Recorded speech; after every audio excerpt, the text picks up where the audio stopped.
I think that maybe Mac Jones surprised people a little bit, maybe surprised me a little bit watching him play in that preseason. And it just looks so much more like the old Brady offense, especially that 2 tight end set that they used to run back in the day. But Mac Jones kind of has a similar body type, a movement kind of thing, but he was very calm, very relaxed in the pocket. He looked good in that game. Yeah, I thought he looked poised, and he's kind of that throwback type quarterback. And he can actually move a little bit too. I was at a training camp practice a week ago, and he was making some throws on the move that I didn't really know that he could make heading into that practice. I know we saw a little bit of that at Alabama, but no, you're absolutely right. He's allowing them to run what they did for so many years with Tom Brady. And that's not to compare him to Tom Brady, but because of that, I do think that he's got a legitimate chance to start this season. And I think he's still in the running, possibly to start in week 1 for New England.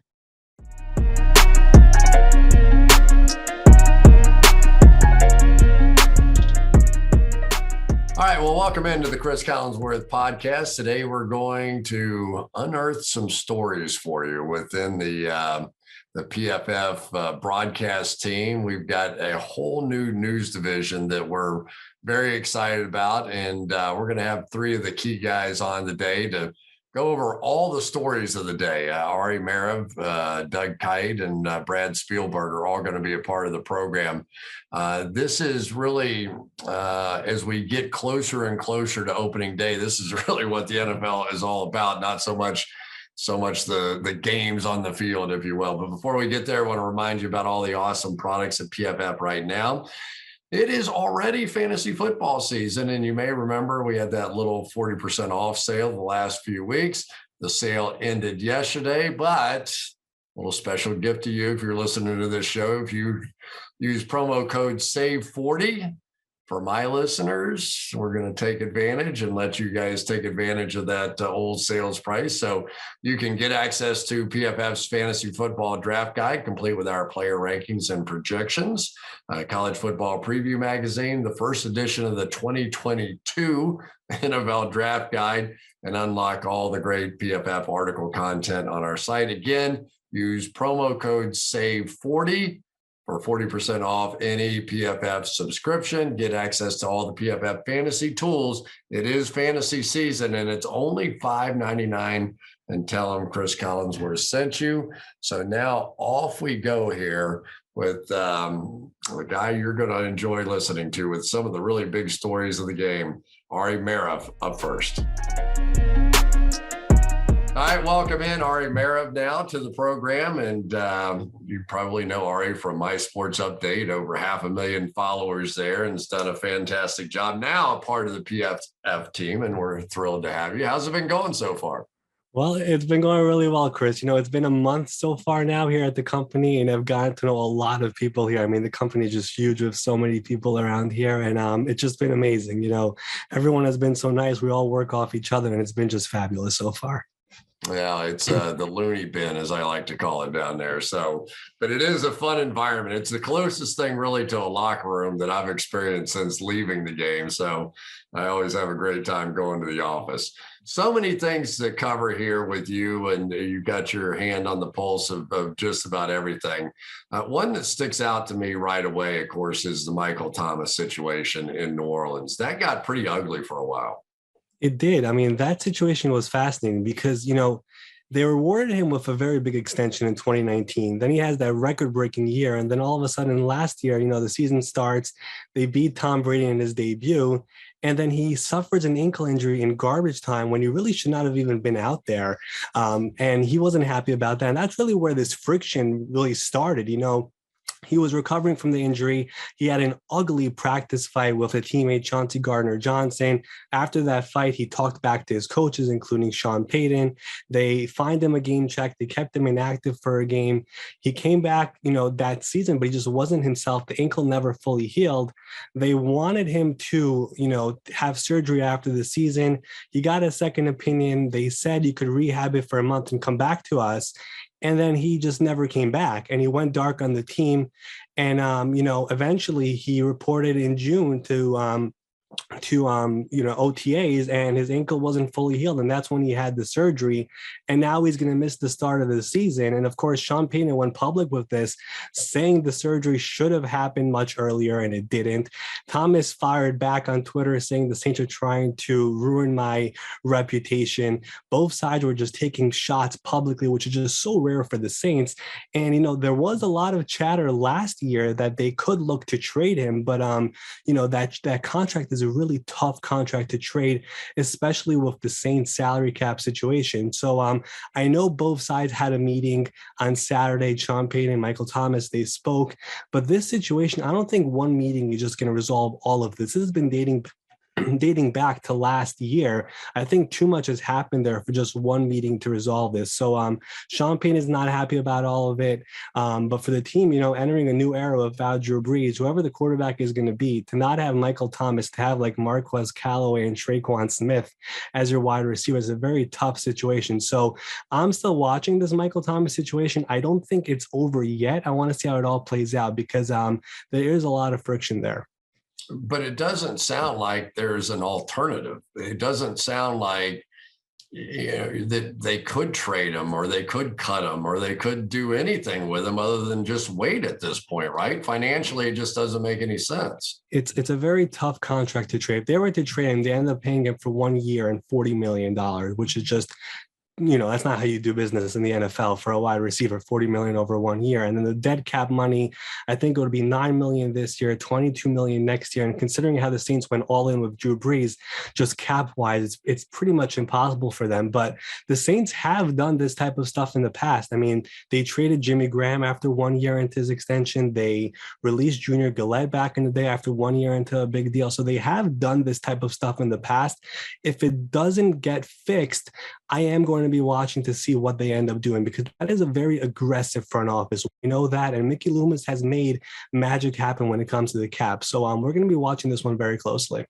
Interesting. The other one that, of course, is terrible to watch is Deshaun Watson on every front. It's a bad look for the league. It's a bad look for Houston. It's a bad look for Deshaun, who, by all accounts, most people down there, I mean, they used to sing this guy's praises, like what an unbelievable guy he was during the hurricanes. He gave his game check to the people that worked in the cafeteria, all these things, but it's just horror story after horror story coming out now. He's at practice, right? But not really doing anything. So where do they go from here? It's such a tough situation because I think everyone agrees that both sides want to move on. I think the Texans are ready to move on. They signed Tyrod Taylor. They drafted a quarterback with their first pick, Davis Mills. They even gave guaranteed money to draft Driscoll. Like, they're ready to move on. And Deshaun doesn't want to be there, but he kind of has to be there because under the new CBA, you get fined $50,000 a day if you're not at training camp. So he's just there, just hanging around there. And it's just such an awkward situation. But, the reality of the situation is we're not going to know anything about this until we get clarity from the Houston Police Department, from the NFL that's doing their own investigation as well. I don't think we have clarity football-wise until we have clarity legal-wise. And until that happens, Deshaun's going to be there at Texans camp. It's going to be awkward with him there. And, it's just going to be very weird. Like, football-wise, I do think teams are interested in trading for him right now. There are teams who are checking in with Nick Cassera, but Nick Cassera, the GM of the Texans, he's not going to trade him unless he's able to get the full maximum value for a young franchise quarterback. He's not going to trade him for 80 cents on the dollar. So the Texans' point of view on this is, let's just say Deshaun does get suspended for 8 games. Let's just a hypothetical situation.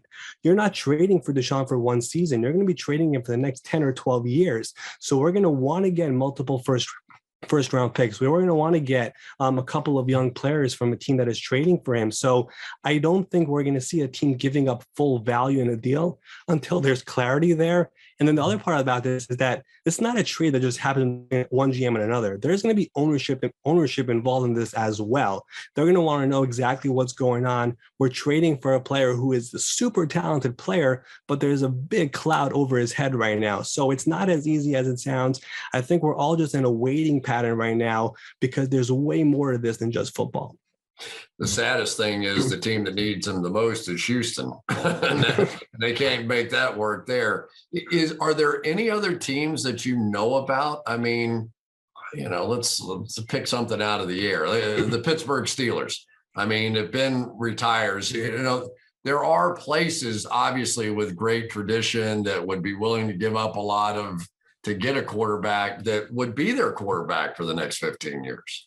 No, I think there are several teams that are closely monitoring this. Like I know there was a report a couple of weeks ago about the Eagles checking in on this. And, the Eagles have multiple first-round picks next year, possibly 3 if Carson Wentz, plays 75% of the snaps. So that's a team that could be interested if Jalen Hurts doesn't work out. I think if none of this happened, I think the Panthers would have for sure went after him. They have a very aggressive owner who is trying to get the quarterback position right. I think they would have given up multiple picks plus young defensive players to make that happen because they're just taking swings right now at quarterbacks, right? They signed Teddy Bridgewater to the big contract.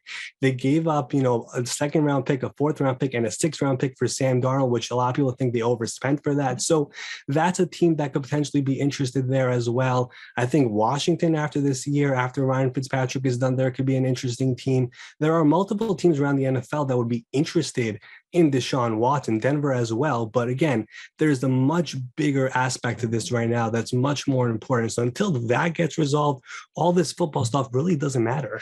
Miami, part of me thinks that what if he just bit the bullet on this? In other words, just came out, took his punishment, even if it meant the entire season being gone, would the finality of having all of it behind him somehow, if that's even remotely possible, make more sense?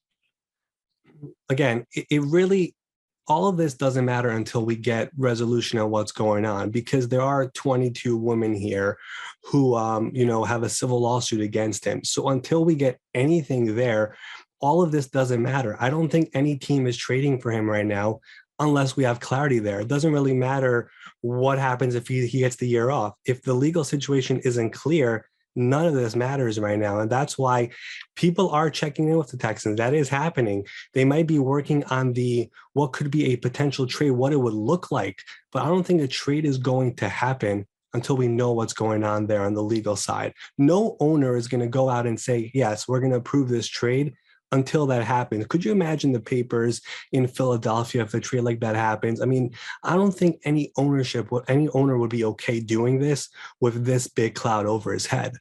Yeah, and it's a different day and age right now, too. I mean, can you imagine that deal and bringing somebody into your city and people would lose their minds? I mean, it'd be the political topic one. Forget about the football side of it. It would be tough on any city for sure. Aaron Rodgers situation. It feels like it's sort of settled, I guess, at this point, but it's not really settled. Is this it? Is this one and done for him in Green Bay? Chris, we did the podcast last month.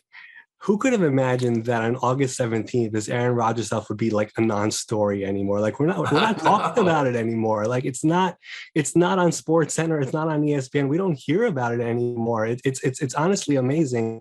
Like the press conference that Aaron Rodgers did, it was so great to see. I mean, he was so brutally honest and he said what's on his mind. He communicated his message so everyone understands what his feelings were. I don't enjoy watching coaches and players act like robots on stage. I liked what I saw with Aaron Rodgers saying it how it is. And now, it's going to be interesting to see what happens this year because he basically said he doesn't want to be a lame duck quarterback there in Green Bay, right? And, both sides came to an agreement. They figured out something because there was no chance they were going to trade him. They, tweaked that contract a little bit. And then, Brian Gutekunst, who, again, we know the relationship wasn't so great over there. He got his old friend in Randall Cobb. He did what Aaron Rodgers wanted. That's going to be a big part of this. Let's see if they could fix that relationship. A lot of people are saying this could be his own last dance.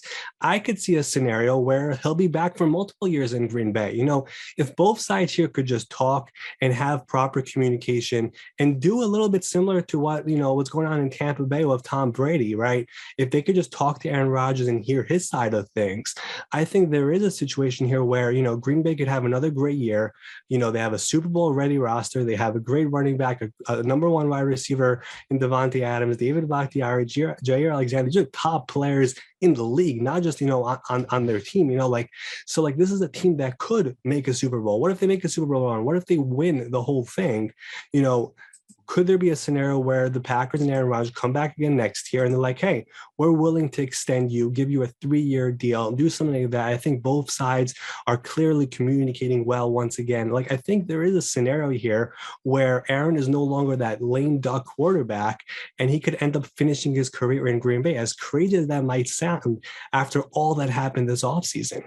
I actually agreed with Aaron, and I'm with you. I was a huge fan of that press conference. And I think in part, that's why all the conversation ended, because he answered all the questions. If you just answer the questions, then we'll move on to something else. But as a decision maker, even within PFF, for me, you always want to talk to as many people as you can, especially a key figure that has insider information, if you will, about what goes on inside that locker room, the way an Aaron Rodgers would. Why wouldn't you want to talk to him? Why wouldn't you want Aaron Rodgers picking up the phone and recruiting players that you're trying to bring in as free agency? It all seems so logical. It was hard to make an argument the other way. I'm sure when I get up there, I'll hear some more of the other side of the story and what was going on. But it is a very, very unusual situation. We talked a little bit about New York, and New York is such an interesting town always, right? And on one side, you've got Robert Saleh and a new style, and everybody's fired up, and you think it's Justin Fields in town because everybody loves him so much. And then on the other side, you've got Joe Judge, and he's got a controversial or an interesting style of coaching that's sort of a little bit more in your face sort of a deal. Tell me about that contrast in that city. It really is fascinating because, Robert Saleh is all energy. He's right there with his players. He's like a player, like the way he acts there. He's like one of them. And then, you have Joe Judge, who, is a little bit different. But I'll be honest with you, Chris, I like what Joe Judge is doing with the Giants. I really do. I mean, I'm here for New York. Let's put it this way.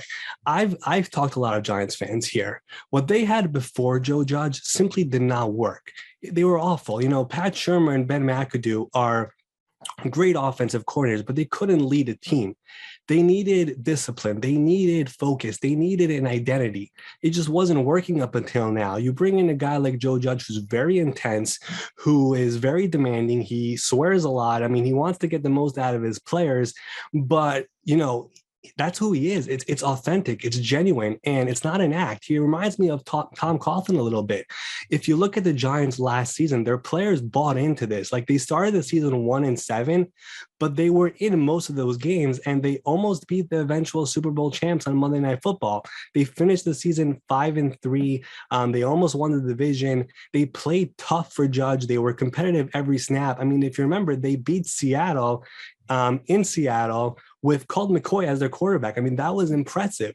So if you listen to everyone on this team, the veterans on this team, guys like Sterling Shepard, guys like Logan Ryan, they're all in on the way Joe Judge is handling this team. I like it. It's different. It's a different identity. And the Giants made a bunch of moves this offseason, most notably adding Kenny Galladay, adding a guy like Adoree Jackson. Daniel Jones is the X factor here, but this is a division that is wide open. And I really think they're going to be able to compete in this division here this year. I really do.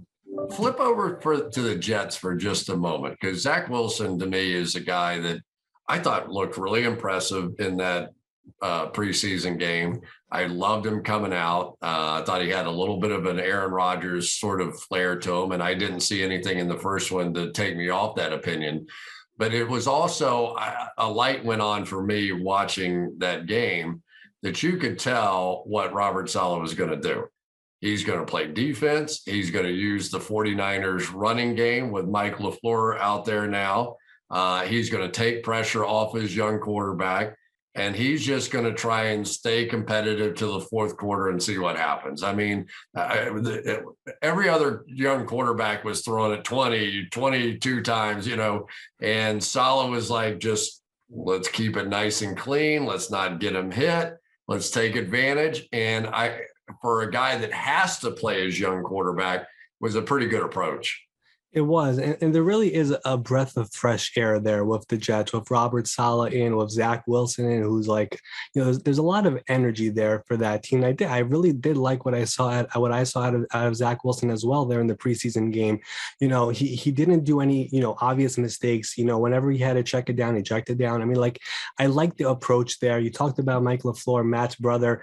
An interesting thing about him is that Kyle Shanahan, Matt LaFleur, Mike's brother, wanted to bring him to Green Bay, and Kyle blocked it. Like, that's how important he was to San Francisco. So that tells you a lot there about what the Jets have in him. And then, defensively, like, all the players they brought in, it feels like they're fitting in nicely after one preseason game. I don't think they allowed any points until the fourth quarter.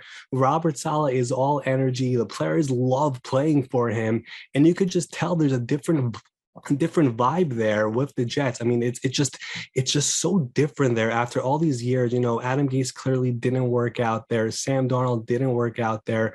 They have Joe Douglas, a GM, who's taking a very smart approach to building this roster. They have multiple first round picks next year. They have multiple second round picks next year. They're slowly but surely building the offensive line. This is a team, if Zach Wilson does pan out, and they love him there, this is a team that is slowly but surely finally building a roster the right way, and there should be excitement there if you're a Jets fan. There really should.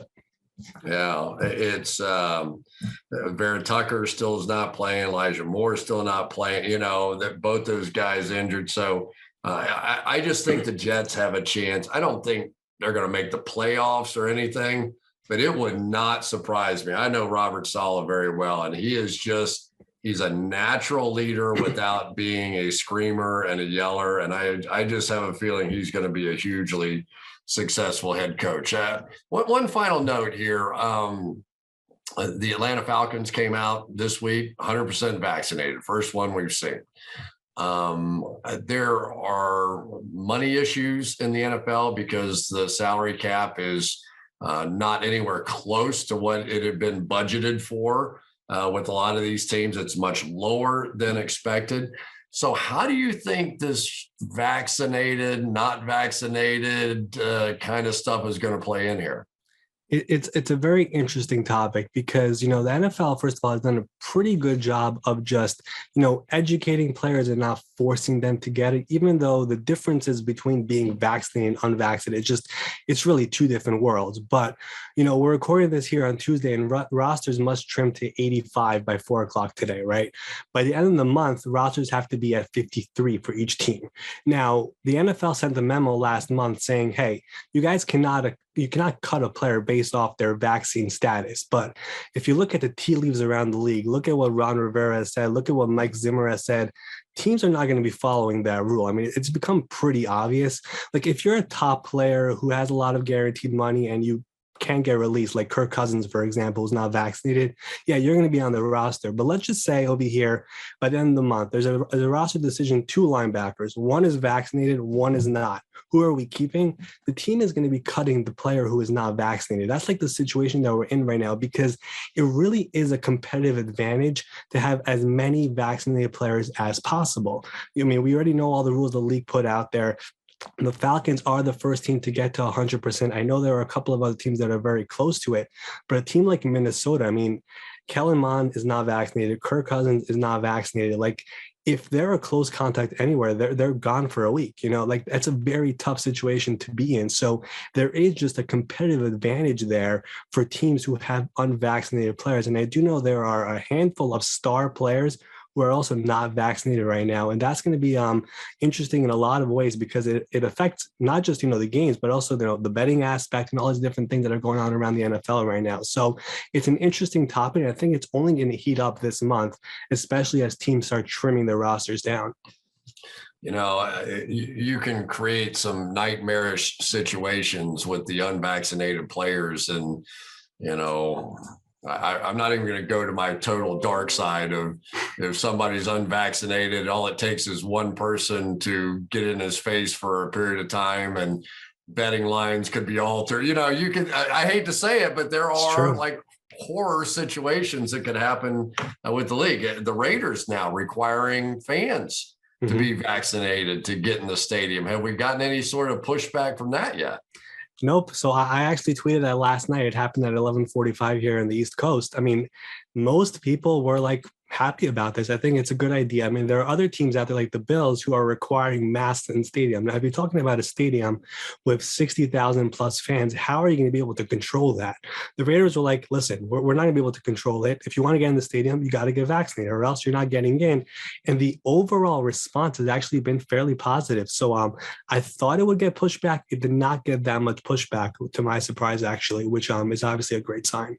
How's it going in New York City? Because they're saying no restaurants, no shows, no anything indoors if you're not vaccinated.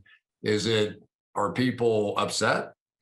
There was a lot of pushback on that over here from people who are a little bit anti-vax, but overall, I haven't actually seen it implemented, at least not in my area. Like, I think like when I walked into a restaurant just last week, there was no guy who was standing there saying, hey, are you vaccinated? So I haven't seen it implemented as much. I have seen the reports, but when it did happen and when it came out, it did get a lot of pushback here because unfortunately, there are people here who are not ready to get vaccinated. That's just the matter, the reality of the situation right now.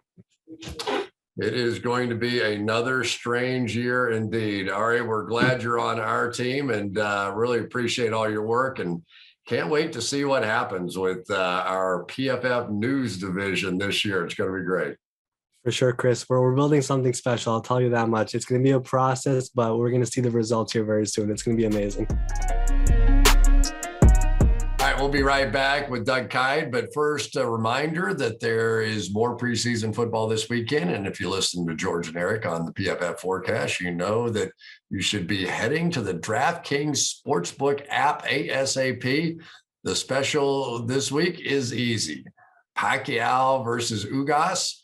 It's this weekend, and DraftKings Sportsbook, America's top-rated sportsbook app, is offering 100-1 odds on a punch being landed at any point during the fight. Now, I don't know much about MMA, but I know there'll be at least one punch landed. So you get $100 no matter what.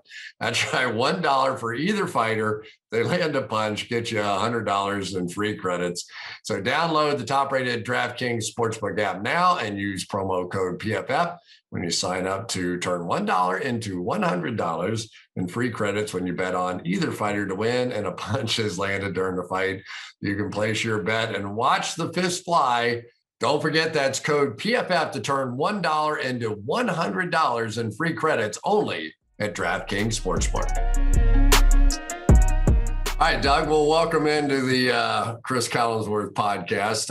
I've got to say, I've just enjoyed listening to your guys' show so much. It's all the breaking news, and I always wanted to have our own ESPN version of Adam Schefter and just go, hey, we've got all these contacts with the teams. We've got all these relationships. It sure would be nice to parlay that into what I think we're all looking for. Every time my cell phone blinks, I look down and want to know what's going on around the National Football League. But welcome into PFF, and how's it been going so far? It's been awesome so far. I've really been enjoying it. I was on the Patriots beat for 8 years, so it's nice to take a wide look at the entire league now and really be able to reach out to all the different sources that I've made around the league to get all of that info that you're talking about. So it's been fantastic so far. Well, we're going to cover as much as possible with all three of you guys today. And why don't we just start where your old hometown was and in New England in the quarterback competition there. It is, I think it's been as interesting a week one preseason as I've ever been around, just because of all the stories with the quarterbacks. I'm going to throw not just the rookie quarterbacks, but Jordan Love as well. It's like, yep. I've been waiting to see him, but I think that maybe Mac Jones surprised people a little bit, maybe surprised me a little bit watching him play in that preseason. And it just looks so much more like the old Brady offense, especially that 2 tight end set that they used to run back in the day. But Mac Jones kind of has a similar body type, a movement kind of thing, but he was very calm, very relaxed in the pocket. He looked good in that game. Yeah, I thought he looked poised, and he's kind of that throwback type quarterback. And he can actually move a little bit too. I was at a training camp practice a week ago, and he was making some throws on the move that I didn't really know that he could make heading into that practice. I know we saw a little bit of that at Alabama, but no, you're absolutely right. He's allowing them to run what they did for so many years with Tom Brady. And that's not to compare him to Tom Brady, but because of that, I do think that he's got a legitimate chance to start this season. And I think he's still in the running, possibly to start in week 1 for New England. How difficult do you think it is for the Patriots? Because one of the things that I thought they might do is make a big move somewhere in this draft to go get Justin Fields. Then you've got Cam Newton and then a similar body type that would follow him. So you would basically be creating one offense. With Cam Newton as your de facto starting quarterback, you've got one style of offense. And really with Mac Jones, you're probably going to have something a little bit different than what you're going to do with Cam. So are we seeing 2 completely different offenses being run, whether it's Cam or Mac in their quarterback?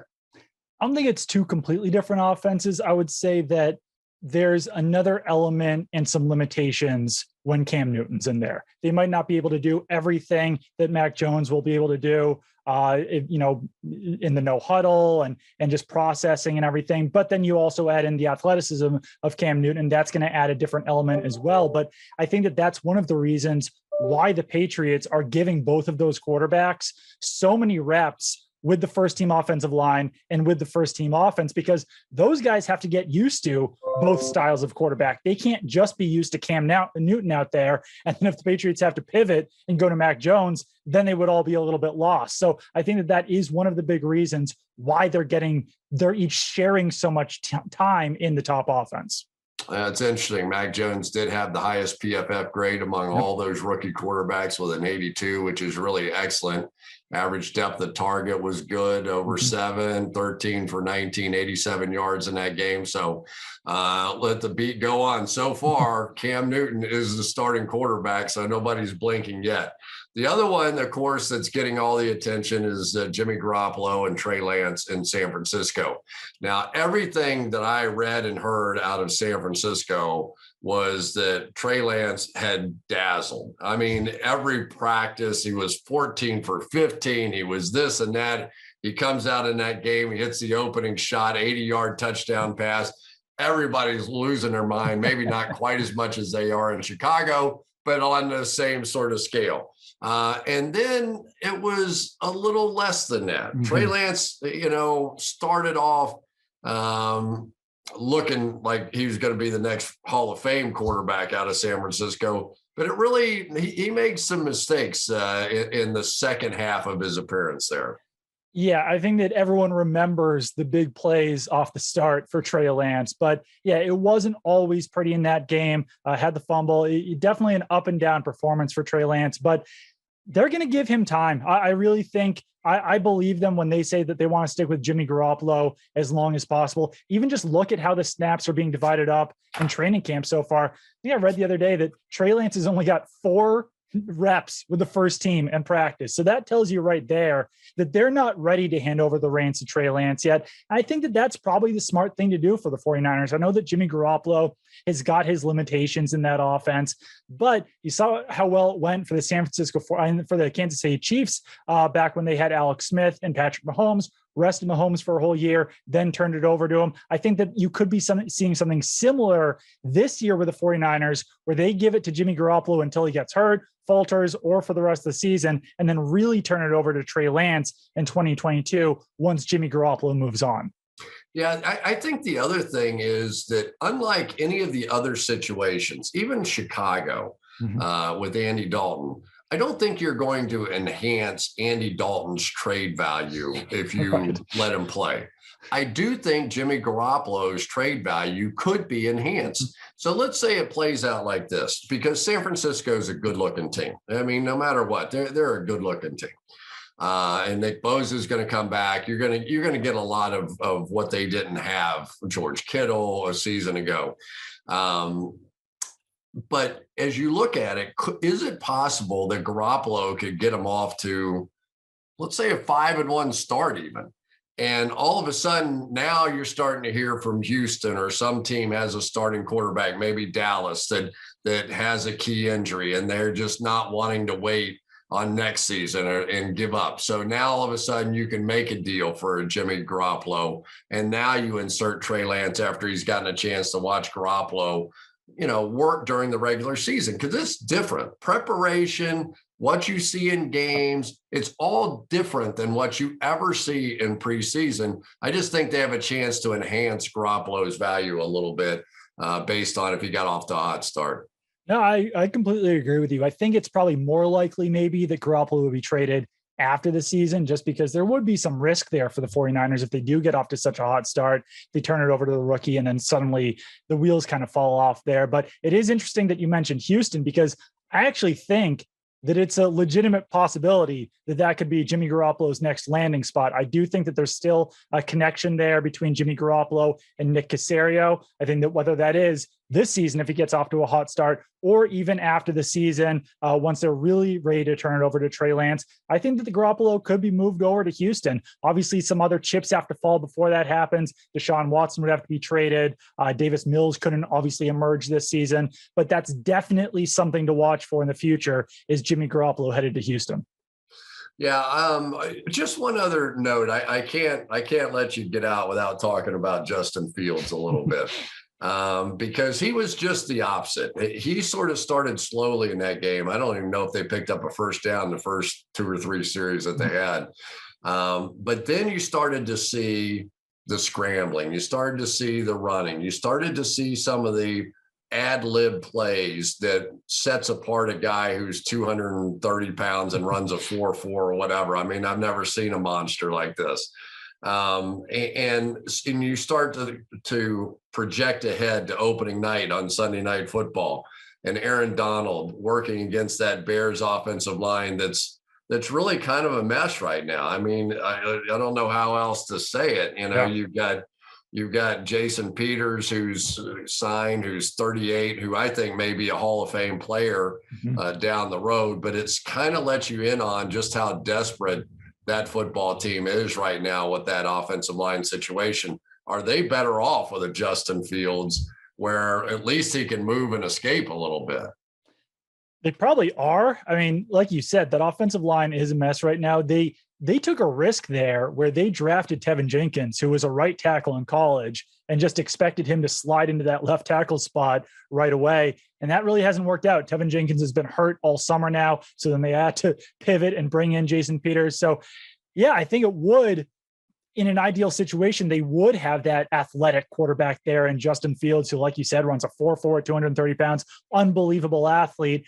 But they also might think, all right, let's see how the rest of the team looks before we just throw the rookie out there, because they do have that safety net, at least in Andy Dalton, to kind of get a feel for the rest of the team before they put Justin Fields out there. But I mean, from everything that I saw at Ohio State, Justin Fields looked pro ready. Everyone was raving about him before the draft. It was pretty amazing how far he actually then fell in the draft. So I would still say that Andy Dalton's likely to start in week 1, but that's no guarantee to last. I think that there's a clear path for Justin Fields to take over there pretty early in the season. Do you think there's a chance Andy Dalton was guaranteed to start on opening day? Because there was a little bit of a bidding war going on for Andy Dalton at the time that he signed with the Bears. And one of the reasons he signed with the Bears was that he was sort of almost guaranteed that he would be the starting quarterback. Nobody could have foresaw what happened on draft night with the Bears trading up and getting Justin Fields. So was there some promise made, do you think? It's possible. I mean, just the way that they've handled it from the beginning, where they even announced him on Twitter as QB1, and that was way back in the spring. And I think that people kind of laughed at that on Twitter, but I think it's possible. I think it's possible that they said, hey, no matter what happens, you're going to be our starting quarterback in week one. And like I said, I mean, that's certainly the way that it looks. But yeah, I mean, like you said, I think that there was a lot of interest in Andy Dalton this offseason. I think that he could have gone elsewhere, but this was at the time his best chance to start. And now it obviously complicates matters to have Justin Fields in there, but I do still think that it's his job. We're going to talk a lot about some of the other quarterbacks with a few of the other guys coming up. Let's go on to some key injuries here. Rashad Bateman, who is supposed to be the cure-all really for the Ravens passing game coming in. He had surgery on that groin, and you just have to wonder now with a rookie missing so much camp, he's not going to be back for a couple of months probably. What does that do to that football team?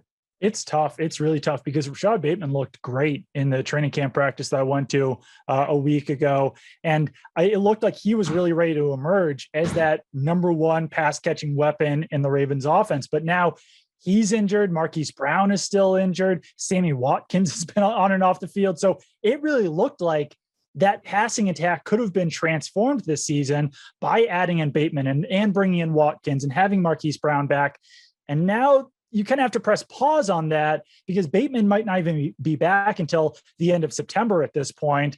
And then they're treading water with whatever they have left at that wide receiver position. It's a really tough situation in Baltimore because they really did make moves to improve that passing attack. And now it's all falling apart around them. We're back to the running game again in Baltimore. Play a little defense. Nothing ever changes. Where something has to change is in New York with Daniel Jones. He is certainly under pressure this season. This offensive line is going to struggle. There's just no way around that. I don't think they may have. I think Steve and Sam and some of the guys have that as the worst offensive line in football. Does Daniel Jones have a fair shot with the Giants, given what he has to work with? He almost has to. I feel like this is a make or break year for Daniel Jones. And it's interesting. I almost think this is an underreported storyline of Daniel Jones entering year 3 in New York. And you wouldn't think that because New York's clearly the biggest media market in the country. But I mean, the first 2 years of Daniel Jones, it hasn't gone that well. I know that he was certainly better in year 2 by his PFF grade than he was as a rookie. So there appears to be some upward trajectory there, but the raw stats certainly weren't there. As you said, the offensive line's not going to help him much, but they did build around him this year, at least. They did bring in Kenny Golladay. They've got Darius Slayton and Sterling Shepard coming back. They drafted Kadarius Toney, though it looks like he's certainly off to a slow start there. So, and then getting Saquon Barkley back is huge as well. Just look at the running backs that he had to work with last year. That was pretty ugly. So I think that certainly the offensive line's not going to be a strength, but he's got enough weapons around him that I think that you are at least giving him a fairer shot than he had last year when he really had neither. You didn't have the offensive line or the pass catchers on that team. Yeah, just 8-18 as a starting quarterback. And sooner or later in New York City, it's like you got to pay the piper here a little bit. There's some interesting stories going on, and we had not talked about this, but the other thing that happened over the weekend is the Atlanta Falcons came out and were 100% vaccinated. Yeah. I'm thrilled because that's our first preseason game. So I'm going in the room with those guys. But this is becoming more and more a big story in the league, isn't it? It is. And I think that one thing that you certainly have to look at there with Atlanta too is at this point, obviously they're going to make some roster cuts, but at some point they're going to need to bring in some new players. You think they're going to sign an unvaccinated player at this point now that they've reached 100% vaccination rate? I don't think so. And there's still a lot of those free agents who are floating out there who are unvaccinated. I don't think that the Falcons are now going to want to break that streak. So for those free agents that are out there, that puts even more pressure on them, I'd say, to get vaccinated just so that they can get a shot around the league, because I think that this is just going to keep building. I think other teams are going to reach that 100% vaccination status. And then obviously, once again, they're also going to want to bring in more vaccinated players.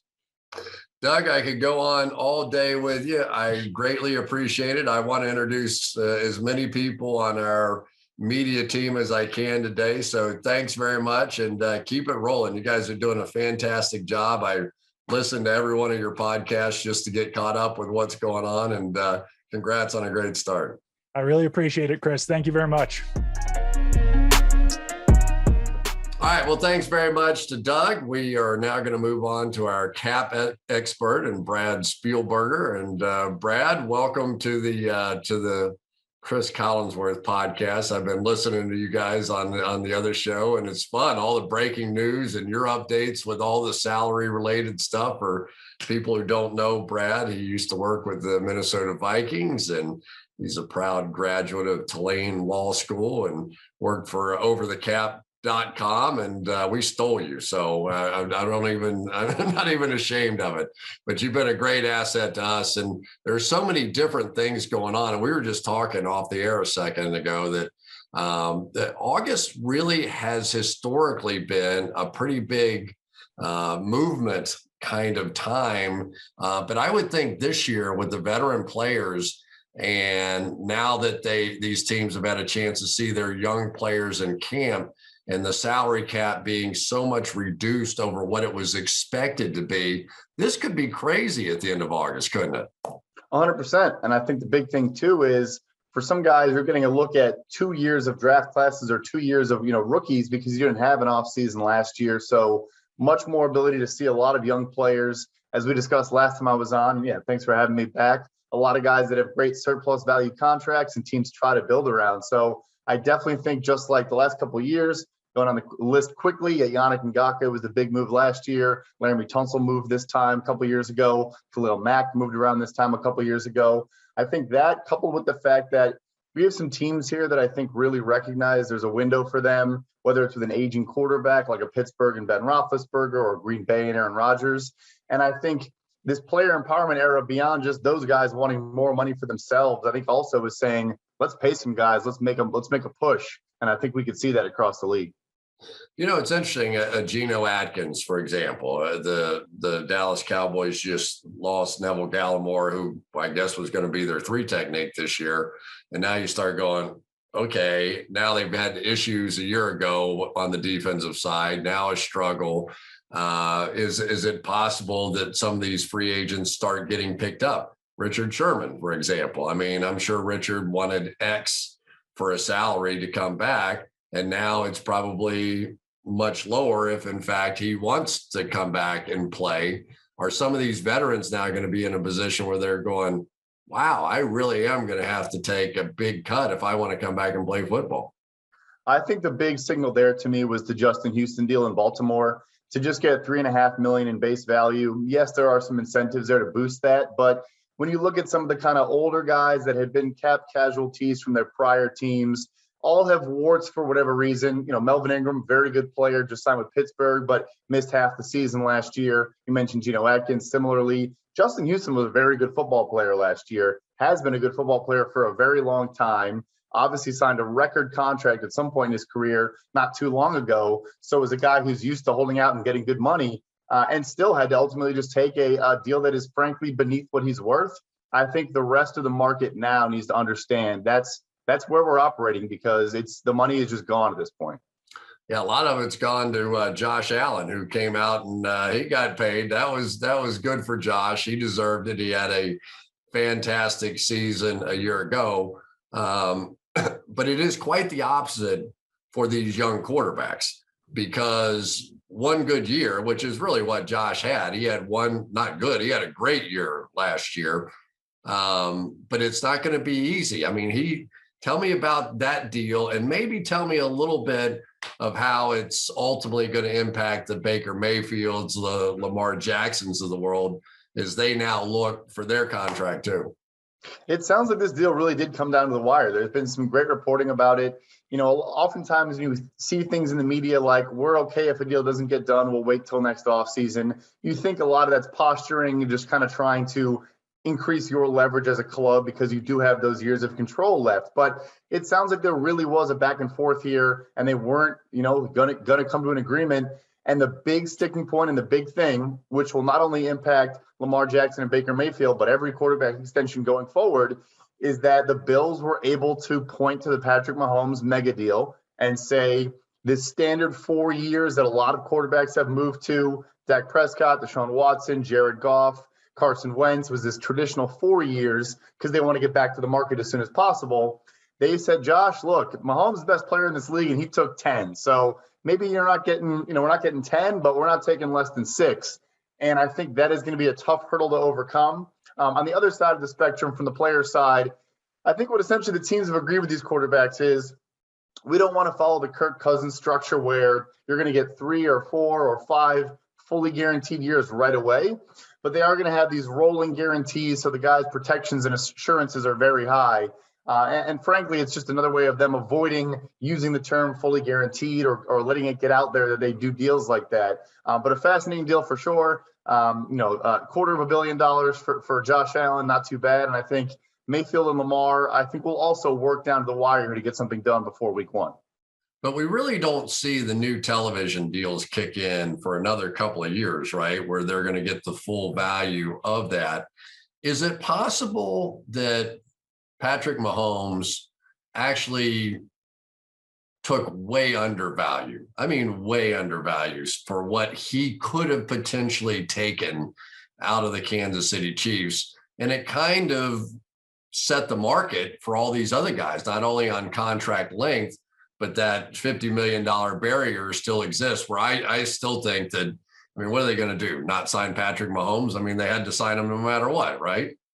110%. No, I think it is one of, if not the best contracts in the NFL as of right now. You can just look at cash flows. So, ignoring the cap for a little bit, not to get too into the weeds, but a number we love to look at is 3-year cash flow. Obviously, these deals, don't tend to last forever. He got about $113.5 million in new 3-year cash flow. Josh Allen got just under $140 million in new 3-year cash flow. So Mahomes already getting surpassed by him. Dak Prescott, Deshaun Watson got a stronger 3-year cash flow. So it is a phenomenal deal for the Chiefs. And Mahomes gave up a ton of control. I mean, look, maybe he said, I want to win. And if I do this, you better go trade for Orlando Brown and give him a ton of money. You better maybe extend Tyrann Mathieu. So maybe he's less willing to hear excuses or less willing to be patient. But he definitely gave them a phenomenal value. Yeah. Are we seeing draft picks be devalued at all? I mean, for Seattle to give up 2 number ones, the Rams, won't have another number 1 pick until I'm 165 years old. Is there less value? Maybe those teams just expect that they're going to be in the playoffs, that it's going to be the bottom of the first round anyway. What is going on with that? It seems like a number of first round picks being thrown around for certain players is just part of the culture now. My perception of it is that I think, and you could speak this as well, but I think there has forever been this thought of you can kind of build up a roster, you can draft and develop, you can build out every position, build good depth, all of those things. And then if you have, an average or below average quarterback, and we saw that, of course, for me growing up, the Trent Dilfers of the world, all these guys, a really good team could carry that guy. They could contend if they had a good defense and, an efficient offense that just did enough. I think now some teams are looking at and say, look, you mentioned the Seahawks. We have Russell Wilson. He's 32 years old, 33 years old now. His game is a little bit reliant on him dancing around back there. He does need his athleticism a little bit. What's the difference between kind of going all in a little bit for the next 3-4 years and then moving on, flushing the system and starting over, or trying to go half measures and maybe make something work? I think there's just less patience. And I think teams realize if you have a franchise quarterback on your roster, or subcategory, if you have a rookie contract quarterback who's pretty good but has the big savings, you kind of need to be aggressive because otherwise you're just kind of wasting an opportunity.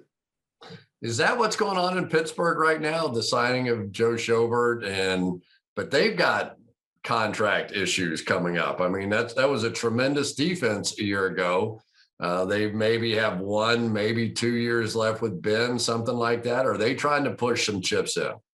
100%. To push all this money into the future, they restructured a couple guys again this past week. So they actually have about $15 million in cap space, which is near the tops of the league. They are. I think this is probably Ben's last year, like you said, maybe 2 more. And they're saying, look, people aren't super high on Ben, but again, it's your franchise quarterback, first ballot Hall of Fame guy, probably good enough that if everything around him is good, he could maybe just, like we saw with Peyton Manning in Denver, if things go well, he's not going to throw a game away for you.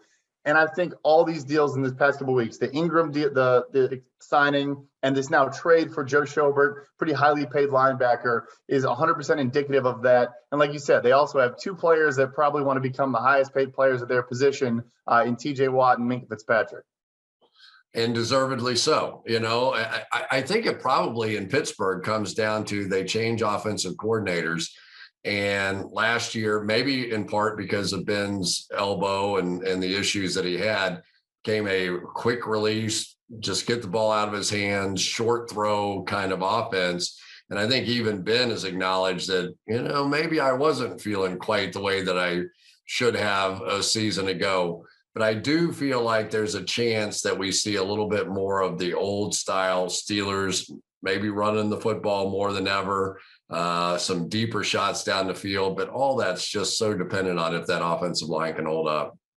110%. And I think an interesting thing that actually Eric and I had been talking about was, are we maybe seeing some lines now where they realize if they're not very good pass protectors, but they're still going to cost some money because they're good pass protectors, a good example being an Alejandro Villanueva, their former left tackle, but they're not good in the run game, is it worth kind of paying that premium that comes with excelling in pass protection because we value passing so much? Whereas let's say this year, they still struggle in pass protection as they did last year, but they have a lot of youth. They have a lot of guys that play forward and can create these holes for Najee Harris, and they can lean on that more and then just pass when it's necessary and still get the ball out quickly because they probably need to, but at least they're not bad in both areas, in both facets of play. And I think it is kind of an interesting thing to monitor going forward. What other sort of veteran player extensions have you been monitoring here? I think we discussed safety, and I think it stays there at first. I think Tyrann Mathieu's situation is very interesting. I think he's kind of playing chicken and waiting for Jamal Adams to get done and hoping to use that deal. And I think Harrison Smith in Minnesota is in a similar spot. And both of those guys have seen some older safeties get deals recently. Devin McCourty got a solid 2-year, $23 million extension entering his age 33 season. So there's some precedent there. They still have every right to ask for a solid, near top of market deal.